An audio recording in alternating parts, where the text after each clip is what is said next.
Okay, guys, this is not going to be a country Wayne skit review. This is going to be something I'm sorry, I'm trying to get away from this light from shining into my face. Um, Something I read on the news today about Adam Sandler, and he was saying how his daughter, one of his daughters, went into a Chanel boutique right over in L.A. Went into a Chanel boutique, and if you know Adam Sandler, you know that the way he dresses, that's how his daughters dresses. That's how all his kids dress. They dress with baggy clothes on, sweat hoods on, baggy pants. They don't dress like okay, because he taught them how you don't need to always look like you come from money to actually for you to be money. You don't need to do that. So she went into the store and she had on like a baggy sweatshirt. She had her baseball cap on. She had some baggy pants on, and she went into the store and she was looking at this pocketbook. Pocketbook is it was this flat Chanel bag worth $28,000. So she was looking at this pocketbook. Well, before she could even say anything to the saleswoman, the saleswoman told her, "Oh yeah, don't touch that because that's for only serious buyers." And she looked at her and she was like, "Yeah, people who's going to really purchase something." So she didn't say nothing back to the saleswoman. She turned around and she texted her father and told her father what just happened in the store. She stayed in the store. And all of a sudden, 10 minutes later, you get Adam Sandler comes in. Mind if she when she walking around, she ain't have no bodyguards and no entourage. She ain't have nothing. It was just her by herself. So 10 minutes later, Adam Sandler pulls up. Right, he gets out the car. He got his basketball his oversized basketball shorts, his sweat hood, and his hair all messed up, and his sneakers or flip flops on. And he goes in the store. And when he goes in the store, he hugs his daughter. So then he tells the sales lady, I want to talk to your manager." So he talks to the manager. He tells the manager that purse right there, I want you to bring it out here in every size, every color, and every style. Okay, bring it out here. So the manager brings all this stuff out there, and so then he says, "Well, now I want you to actually wrap them up and package them up." He ended up spending $312,000 in that store, right? And he told the manager, "So you don't judge people by how they look, but you judge them about the purchase that they make." And then he told the manager, he said, "And on top of that, I don't want anyone in this store receiving a commission off that sale." And then he told the sales lady, he said, "Again, you judge my daughter off the way she looked, not about the purchase she was about to make. But you didn't give her a chance to make that purchase. But again, you judged her." And he said again, "I don't want anyone in this store to actually receive a commission off that sale." That man spent $312,000 in that store. Now, mind you, I wouldn't have spent $312,000 in that store. I'm sorry. What I would have did was went to the store next door and said, "Okay, what you want to get?" And then I will walk past their store with all them fucking bags in my hand. Okay, but and let them learn a lesson, a valuable lesson. Okay, and I say this because this happened to me and my husband when we was buying our cars. Like when we go out to purchase cars, we don't go out there looking the best we could look and stuff. We don't do none of that. You know what we do? We put on some sweat hoods. Sometimes sometimes we just be coming from the gym. We'll go out there and look at cars for that. I remember it was two times. Well, actually three times it happened to us. The first time it happened, we was in New Jersey in Inglewood, and we went to a Lincoln Navigator, dealership. And we had just came back from the gym, so we was like, you know what? Let's just go out here and look at it, see if we could find any thing, because we was like, we had our Land Cruiser, and we wanted to really trade the Land Cruiser in, and we was like, and we was gonna pay. What the difference is, we was gonna pay cash money. So we go to the Lincoln Navigator place. We walk in. The salespeople in the front, they was white or Hispanic or whatever they was, but anyway, they didn't address us. They didn't come to us. They didn't say nothing. Black guy came up to us. "Oh, hey, how can I help you? What's going on?" And we was like, "Well, we're looking for another truck." He was like, "You know what? I got a truck for you. Tuck us in the back. Took us in the back, and it was a Lincoln Navigator back there. He was like, "You guys are in perfect. Y'all came in at perfect timing, because this truck usually is a $70,000 truck. We just marked it down to 40. So we was like, okay. So when we got in, I said, oh, I fell in love with the steering wheel. My husband fell in love with the rest of the truck. I fell in love with the steering wheel because it had the wood grain halfway on the steering wheel, and then the leather at the bottom. I fell in love with the steering wheel. It's those little things that gets my attention. I'm sorry. I'm shiny object. ADHD. Shiny object. My husband tells me that all the time. It's shiny things that get my attention. So then when we came back, we was like, okay, so let's do the paperwork. So we did the paperwork, and he was telling us he had to appraise our car. He did that, and he was like, okay, so and we was like, okay, well, we'll be back. Is it gonna be ready by tomorrow? He was like, yeah. So we was like, we'll be back tomorrow then with the cashier's check. We came back in there, the same guys that was up in the front, they were sitting there looking like, oh, they not gonna buy that shit. They ain't gonna buy that shit. So we went and we talked to her, hey, what's going on? How your day going? Talked to him. He actually was like, you got the truck out here? Yep, the truck out here. We cleaned it out in the whole nine.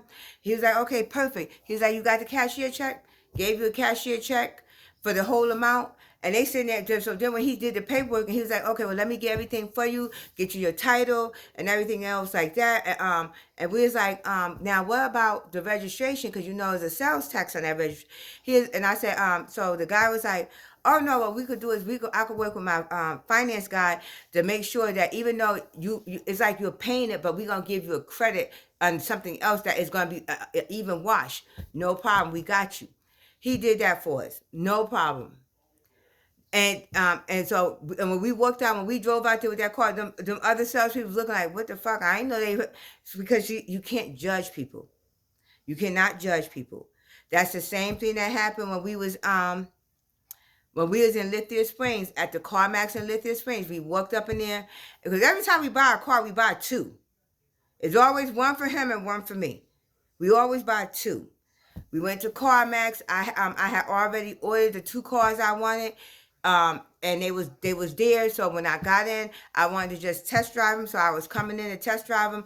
The salespeople over at CarMax, they was like, well, and I didn't have no appointment. So it was like, oh, they was trying to be funny. Oh yeah, well, we're gonna let such and such actually take your deal. She's gonna work with you. Young girl, she was telling me her story. She got like 5 or 6 kids, just started there, wasn't she didn't know what she was gonna do with herself. And just me and her was talking. And she was like, so I told her, I said, well, I ordered 2 cars. I ordered this car and I ordered that car. I want to test drive both of them. So she was like, okay, no problem. And the salespeople looking like, oh, she ain't getting them cars. She ain't getting them cars. So all of a sudden I test drove both of them. I told her, I said, well, I said, I do want new tires for both of them, 4 new tires for both of them. So she was like, okay, let me speak to my manager. She spoke to her manager, and her manager said, yeah, we could get the tires if she's going to purchase the cars, because the cars came from out of state. Cars came from Miami somewhere. And I had to pay a transfer to get them in.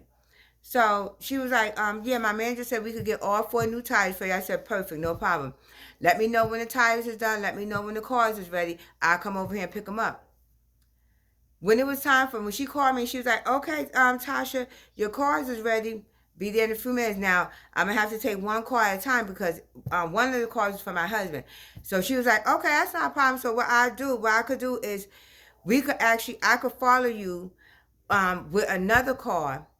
I could follow you with another car, and you could drop off your car at your house, and then we'd drop out, because we literally lived like 5 minutes away from the CarMax. And she was like, and then then you could get in the car with me, drive back, and then you could pick up the other car. I said, perfect. That works perfect. When I got there and we doing all the paperwork for both cars, went over to the business side, because CarMax don't do that hassling stuff, which we love. Went over to the business side, signed all the papers and stuff, and got our titles and stuff like that. Everybody in that store was looking like she just knocked 2 cars down at one time. Because see, you underestimate people. Don't underestimate people. And believe me, well, I'm saying this for a reason, because y'all salespeople, y'all always think you could tell when somebody got money. No, you can't. And this is Mercedes' biggest problem, especially down here in fucking Georgia. This is Mercedes' biggest fucking problem. Actually, it wasn't in Georgia, excuse me. In Philadelphia. In Philadelphia, this was Mercedes' biggest fucking problem. We bought Mercedes. I had an ML 550 truck, and we purchased it from a dealership in New Jersey. Went smooth, no hassle, everything went smooth. It make it so bad, my husband had surprised me with an S550 car or S500 car. It was an S-Class car. And we found out that damn car could not get up that hill up in Toby Handle when it snowed. So we called them back and we told him we need a truck. He got us that truck like this. Pick it up tomorrow. Come bring the truck. Come bring that car back. We're gonna put you in the truck. Pick it up tomorrow. No problem.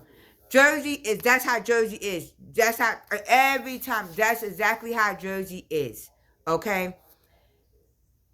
Now we go down to Philly. And I'm like, oh, I want this Mercedes truck. I want that Mercedes truck and everything. And my husband's like, well, let's go to a Mercedes dealer. There's one over there in Philly. We're gonna go over in Philly and look at the dealership over in Philly for the truck. We walk into the showroom. Now, mind you, I think it was cold that day too, so we had our heavy coats and stuff on. So we walk into the showroom. No, it wasn't cold. It was raining. So we walk into the showroom. They had the truck that I wanted in the showroom. They had it in there, so I'm looking at it, looking up. I was like, oh yeah, I love this one. And then my husband fell in love with it. He's like, oh, we could get 2 of these. I said, okay, no problem. And so I'm all in the truck the whole time. I literally spent probably 45 minutes in the Mercedes dealership in Philadelphia, and no one came to help us. We saw them in their offices with no people in their office. No one came out their fucking office to help us. To even ask us, oh, could we help you? Or is there anything we could help you with? No, they all stayed in that office. So you know what we turned around and did? We walked out. We went right fucking down the street, right to a Maserati dealership and bought two Maserati Levantes. Then went back up to the Mercedes place, pulled up in front. And then you had somebody, oh, is there anything? No, we was just here 45 minutes ago. Y'all sat in y'all office the whole time. Not one of y'all came out that office to ask us, could you help us? Y'all walked back and forth. Y'all said, oh, we just actually purchased these 2 Maseratis right down the street. Because you act like you couldn't help us. So, next time, and that's why I said what Adam Chandler did, it's very true. Next time, don't judge a book by its cover. Do not judge a book by its cover, because you're going to be mistaken every time. Well, thank you guys for tuning in to the Talk at the Table. Let's chat. Continue to like, share, and subscribe, and continue to leave your comments. I am Tasha, and we're going to keep this rolling.